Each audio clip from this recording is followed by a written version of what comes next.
কাকদ্বীপের Bhubannagar high school. কথা বলবো এই স্কুলের ভারপ্রাপ্ত প্রধান শিক্ষকের সঙ্গে। আপনার নামটা বলবেন? আমার নাম বিকাশ মণ্ডল। বিকাশবাবু, এই স্কুলের ইতিহাস, এই স্কুল কবে প্রতিষ্ঠা হলো, তার সেই বছর আর কি পরিপ্রেক্ষিতে স্কুল শুরু হলো সেটা সম্পর্কে যদি বলেন। ধন্যবাদ। অ্যাকচুয়াল এই স্কুল প্রতিষ্ঠা হয়েছিল স্বাধীনতার আগে 1942 সালে জানুয়ারি মাসে গুটিকতক শিক্ষার্থী নিয়ে কয়েকজন তখনকার সময়ের বিদগ্ধ ব্যক্তিরা একচিলতে একটা ঘরে, মাটির ঘরে প্রথম ভুবননগর হাই স্কুলের পথ চলা শুরু হয়েছিল। তখন শিক্ষার আলো আমাদের সমাজে এত ব্যাপকভাবে প্রসার ঘটতে পারেনি, কিন্তু তখনকার সময়ে সেই সমস্ত ব্যক্তিরা নমস্য ব্যক্তি, তাদেরকে প্রণাম জানাই। ওনারা তখনকার সময় ভেবেছিলেন 1942 সালে যে শিক্ষার ভীষণ প্রয়োজন সমাজকে এগিয়ে নিয়ে যেতে গেলে। সেদিন থেকেই শুরু হয়েছিল ভুবননগর হাই স্কুলের পথ চলা, আজও পর্যন্ত চলছে। পরবর্তীকালে প্রথমেই অষ্টম শ্রেণী পর্যন্ত এই স্কুলের গভর্নমেন্ট অ্যাফিলিয়েশন ছিল, পরবর্তীতে মাধ্যমিক এবং তার পরবর্তীতে উচ্চ মাধ্যমিকের অ্যাফিলিয়েশন পায় এই স্কুল। মাধ্যমিক কবে পেয়েছিল? মাধ্যমিক পেয়েছিল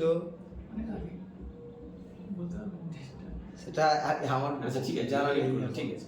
আর উচ্চ মাধ্যমিক? উচ্চ মাধ্যমিক 2013-14 এরকম নাগাদ হবে, এরকম সময় পাওয়া গিয়েছিল।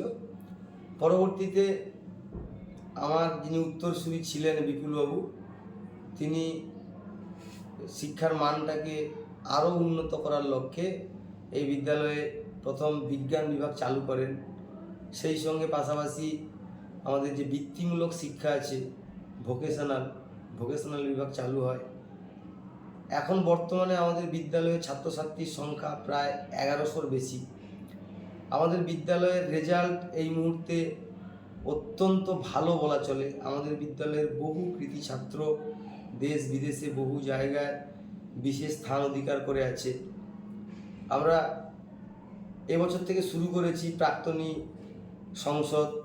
প্রত্যেক বছরে একদিন সমস্ত প্রাক্তনীদের দেখে একটি সমাবর্তন অনুষ্ঠানের আয়োজন শুরু করেছি, এই বছর থেকে শুরু করেছি।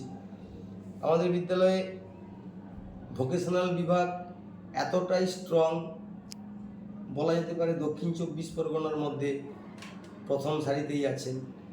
সেই সঙ্গে আমাদের বিদ্যালয়ের শিক্ষক শিক্ষিকা মণ্ডলী অত্যন্ত দক্ষতার সঙ্গে আমাদের প্রিয় ছাত্রছাত্রীকে সুনিপুণ দক্ষতায় শিক্ষা প্রদান করেন, যার ফলস্বরূপ ভোকেশনাল কি পড়ানো? ভোকেশনালে আমাদের 8+ আছে কার্পেন্টার, 10+ আছে, 10+2 আছে সিভিল ইঞ্জিনিয়ারিং, উডেন বার্ন, আমিন, টেলারিং, এই কয়েকটা আছে। তো আমাদের বিদ্যালয়ে শিক্ষক শিক্ষিকার সংখ্যা এই মুহূর্তে তুলনামূলক অনেক কম। আমাদের শিক্ষক শিক্ষিকার সংখ্যা এই মুহূর্তে 20 জন। এখন আমাদের ছাত্র রেশিও অনুযায়ী আমাদের এখনো পর্যন্ত 11টা পোস্ট ভ্যাকেন্ট আছে। আমাদের স্থায়ী পোস্ট এখনো পর্যন্ত 20 আছি আমরা, আরও 11টা স্থায়ী পোস্ট আমাদের বাকি আছে। যদি আগামী দিনে আমরা নিশ্চয়ই আশা করব গভর্নমেন্ট আগামী দিনে আমাদের এই চাহিদাটা পূরণ করবেন। এর পাশাপাশি আমাদের আমার বলতে ভালো লাগছে যে আমাদের ভুবননগর হাই স্কুল গত 2 বছর মডেল স্কুলের তকমা পেয়েছে। অল ওভার ওয়েস্ট বেঙ্গলে যে 1111টি মডেল স্কুল চিহ্নিত হয়েছে, তাদের মধ্যে ভুবননগর হাই স্কুল একটি, দক্ষিণ 24 পরগনার মধ্যে প্রথম সারির একটি স্কুলের তকমা পেয়েছে। আমাদের নন টিচিং স্টাফও অভাব আছে 2 জনের। আমরা আশা করব আগামী দিনে এই সমস্যার সমাধান ঘটবে।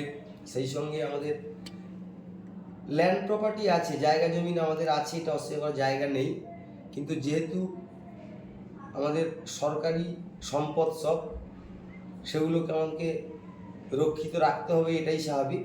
কিন্তু আমাদের একটা ল্যাবরেটরি নেই, খুব ভালো সায়েন্স বিভাগ আমাদের আছে, আমাদের সায়েন্স বিভাগের রেজাল্ট অত্যন্ত ভালো রেজাল্ট, এবং এবছর আমাদের উচ্চ মাধ্যমিকে বিজ্ঞান বিভাগে যারা পরীক্ষা দিয়েছে আমরা আশাবাদী তাদের মধ্যে অনেক ভালো রেজাল্ট হবে, হয়তো সেটা আপনারা আগামী দিনে টিভিতে কিংবা রেডিওর মাধ্যমে হয়তো শুনতেও পাবেন, সেটা আমরা আশাবাদী। তো কত জমি ল্যান্ড কত রয়েছে? আমাদের টোটাল স্কুল বিল্ডিং নিয়ে টোটাল ল্যান্ডের পরিমাণ আছে প্রায় 70-72 বিঘা জায়গার মতো আছে এখন, বিভিন্ন জায়গায় আছে। আসলে যিনি এই স্কুল বানিয়েছিলেন গিরিশবাবু কিংবা অমূল্যবাবু, যিনি দিয়েছিলেন এই সম্পদটা বিদ্যালয়কে দান করেছিলেন, সেটা এক জায়গাতে নেই। আমাদের এই স্কুল বিল্ডিং সারাউন্ডিং দেখা যাবে এখানে 40 বিঘা জায়গা আছে, বাকি জায়গাগুলো বিভিন্ন জায়গায় আছে, যেমন রাক্ষসখালী ওই সাইডে আছে, এদিকে 11 নম্বর 13 নম্বর এই সাইডে কিছু জায়গা আছে, সেই জায়গাগুলো আমাদের সব সুরক্ষিতই আছে। কিভাবে ব্যবহার করা হয় সেই জায়গাগুলো?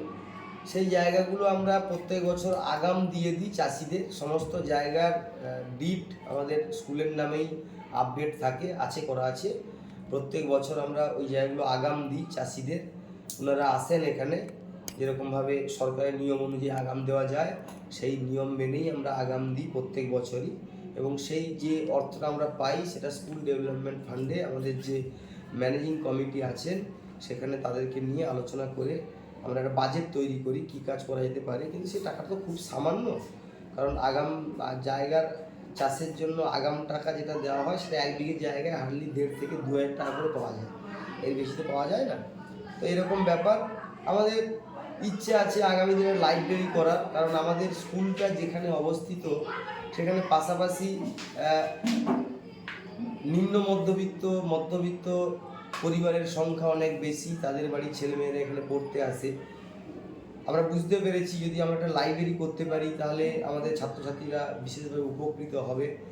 আমরা সরকার বাহাদুরের কাছে আমরা অ্যাপিল করছি, বারবার করছি, আবারও হয়তো করব, আপনাদের মাধ্যমেও জানাচ্ছি, যদি আমাদেরকে একটু ল্যাবরেটরি গ্র্যান্ট দেওয়া যায়, লাইব্রেরি গ্র্যান্ট দেওয়া যায়, তাহলে আমাদের ছাত্রছাত্রীরা আরও উপকৃত হবে, এ বিষয়ে আমরা নিশ্চিত। আর এই যে স্কুলের রেজাল্ট, মানে উচ্চ মাধ্যমিকে কী কী বিভাগ রয়েছে?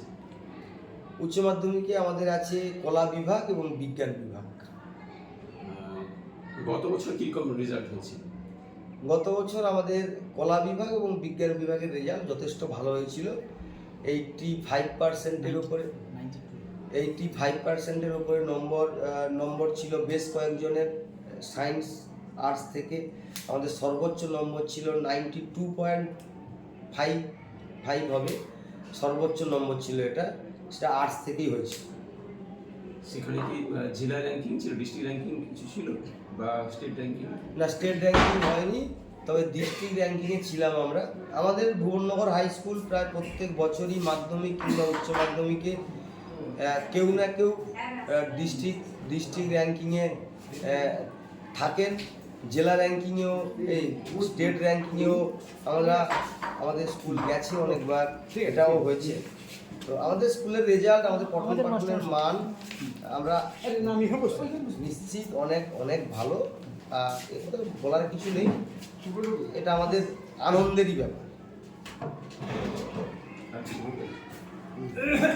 ধন্যবাদ আপনাকে। ধন্যবাদ আমাদের তরফ থেকে। আপনার যদি আমরা শেষ পর্যায়ে শেষ প্রশ্ন জিজ্ঞাসা করব, শেষ প্রশ্ন হলো যে আপনার ভবিষ্যৎ পরিকল্পনা কি?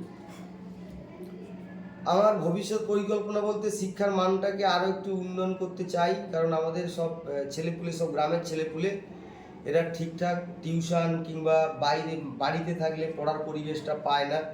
সেই জন্য আমার আগামী দিনের পরিকল্পনা আছে যে স্কুল টাইমের পরে, সেটা সকালে কিংবা বিকেলে, যদি স্কুল টাইমের পরে আমরা আমাদের শিক্ষক শিক্ষিকাদের দ্বারা আলাদাভাবে ফ্রি কোচিং সিস্টেমটা আমরা চালু করতে চলেছি। আমরা গত বছর শুরু করেছিলাম ফ্রি কোচিংটা, কিন্তু এবছর সময় অত্যন্ত সংকুলন হওয়ার কারণে আমরা ফ্রি কোচিংটা এবছর আর চালু করতে পারিনি। আমার আগামী দিনে ইচ্ছে আছে যে আমাদের স্কুলের ছেলে মেয়েদের জন্য আমাদের শিক্ষক শিক্ষিকারা যথেষ্ট সচেতন, ওনারা ফ্রি কোচিং দেবেন, ফ্রি কোচিংয়ের ব্যবস্থাটা করছি।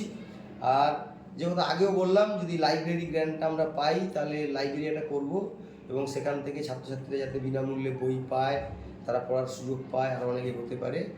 কিংবা ল্যাব যদি আমরা পাই, আমাদের ল্যাবের যে সমস্ত ইনস্ট্রুমেন্ট দরকার সেগুলো যদি আরও একটু উন্নত মানের পাই, তাহলে আমরা ছাত্রছাত্রীরা নিশ্চয়ই উপকৃত হবে। এই সমস্ত পরিকল্পনা আছে আগামী দিনে। আর সেই সঙ্গে আমাদের স্কুলের পরিবেশ যা আছে, এটা অত্যন্ত ভালো পরিবেশ। এই পরিবেশটাকে আরেকটু সুন্দর করার জন্য আমরা লোকাল পঞ্চায়েত মেম্বার, লোকাল প্রধান সাহেব, এমএলএ সাহেবকে আমরা বলেছি, ওনারা এসছেন, বারবার দেখেছেন, ওনারা আমাদের আশ্বাস দিয়েছেন আগামী দিনে আমাদের এখানে কিছু গাছ লাগানো, সেখানে গাছের গোড়াগুলো ভালো করে বেঁধে দেওয়া, সেখানে ছেলেপুলেরা বসে পড়াশুনো যাতে করতে পারে তার ব্যবস্থা করা, এই পরিকল্পনা আছে আমাদের। আমরা আশা করবো আপনার সমস্ত পরিকল্পনা সার্থক হবে আর স্কুল আরও উন্নতির শিখরে পৌঁছবে। ধন্যবাদ আপনাকে। ধন্যবাদ, আপনাদেরকে অসংখ্য ধন্যবাদ জানাচ্ছি ভুবননগর হাই স্কুলের পক্ষ থেকে, সেই সঙ্গে আমার পক্ষ থেকে। নমস্কার।